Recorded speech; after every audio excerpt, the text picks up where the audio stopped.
Hi guys, welcome back to the channel. Let's analyze Tottenham 3, Slavia Praha 0. And in this video, I'm also going to talk about Thomas Frank choices, Xavi Simons, and also the current situation in the Champions League. Because I do think it is still possible for Tottenham to qualify within the top 8 and not play the playoffs, as we already have some very, very good teams there, like Barcelona and stuff. But anyway, I'll talk about that later. And in case you like the video, please do give it a thumbs up and subscribe. So let's get to the video. Now guys, the game.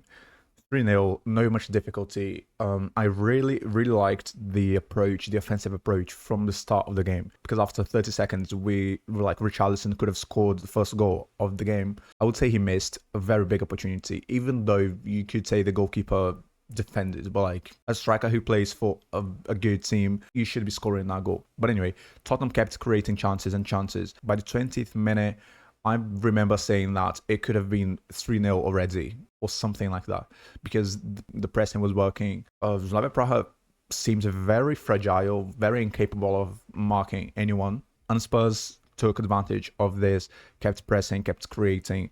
Xavi Simons, very creative as a 10. I really liked Odobert, even though his scores and statistics websites were not good, at least the ones I checked. I really liked him in the starting 11. I really liked his performance. It is very important against weaker teams to have someone who can dribble, apart from Kudus. So tactically speaking, he was important. I do think that the team could have controlled the game a little more, not allowing Slavia Praha to shoot 12 times, which is sort of a lot.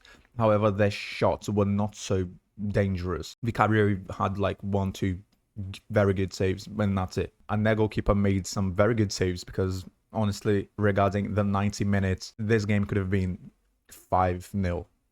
I'm not even kidding, not even exaggerating. And regarding the penalties, I thought the 2 penalties were correct. The second, I initially thought it was not a penalty, but then watching the replay, I was like, no, it is a penalty. And not only Simons won a penalty, but he also scored the goal from the penalty. So it's important for him to keep the energy, to keep the momentum, and keep the confidence. So talking about Thomas Frank and his choices, in my opinion, he got it right this game. Strong starting 11, very offensive approach. Wait, let me correct this. Now it is correct. Very offensive approach. And I'm praising this because I saw people saying that he would rotate 6-7 players. Like, he would rotate at least half of the team, which in my opinion would not be intelligent. Because one, Tottenham needed to win this game. It was very important to win this game. I mean, in the sense of points in the Champions League. Second, it was also important to win this game because of the momentum. After a very good performance, excellent performance against Brentford, it was mandatory to win this and keep the energy, keep the momentum, keep the confidence, or start building from the momentum and stuff. Obviously, there were some players that did not play in the last game, like Palhinha and Odobert. But like 2 players, it's okay. And as I said, this game could have been 3-0 in the first half. Actually, I wouldn't even say 3-0. In the first half, I would say 4-0. And in the first 30 minutes, I would say 3-0. Because the dominance was very clear. And in my opinion, that was the best way to rotate players. Like, you match the opponents, score 2 goals as soon as possible, and then you just use the bench, because the substitutions started around the 58 to 59 minutes. So the players who were subbed were able to rest for like 35 minutes, 35 to 40 minutes, which is a lot, like a half of the game. And other than that, for him, Thomas Frank, it was very important to win because of the pressure. He was already under a lot of pressure, and delivering 2 good performances with 2 good results, or I would say actually 3 good results with 2 good performances, because against Newcastle away, the draw was a good result, but the performance was not good, in my opinion, obviously. And now we see against Brentford and Slavia Praha, I know the opponents were not the most difficult of all time. However, it is what we had, and he delivered a good performance. And by the way, just to be clear, it's not that I agree with the pressure on Thomas Frank already.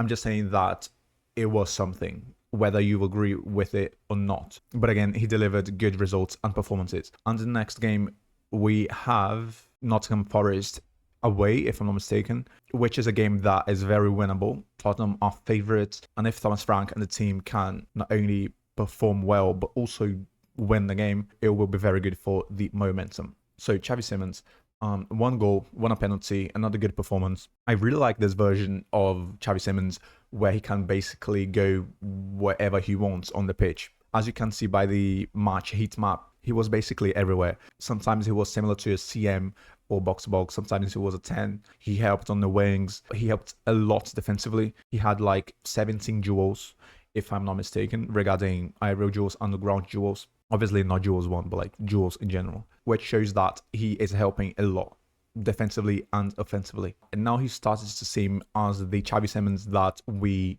imagined when he was signed. Like the guy who is very creative on the ball, the guy who is very fast, very technical, but also the player with good work rate. And I really like when Archie Gray or Bergvall are on the pitch because they play with Xavi Simons. They gave Xavi Simons the possibility of having link-up plays and create something. So guys, UCL situation, 11 points, 2 more wins, and the team will avoid having to play another 2 matches in the playoffs. And 11 points considering that Tottenham wasted, let's say, 2 points against Bodo Glimt away with that draw. So like the team could have 13 points now, which would be very, very good. But anyway, 2 more wins and no playoffs. And I'm saying this because we have already strong opponents that will most likely be in the playoffs. Barcelona have 10 points. Chelsea lost to Atalanta, which surprised me a lot because I predicted on my UCL predictions video, I predicted Chelsea would win very easily. I also predicted Tottenham's result as 3-0, and I got it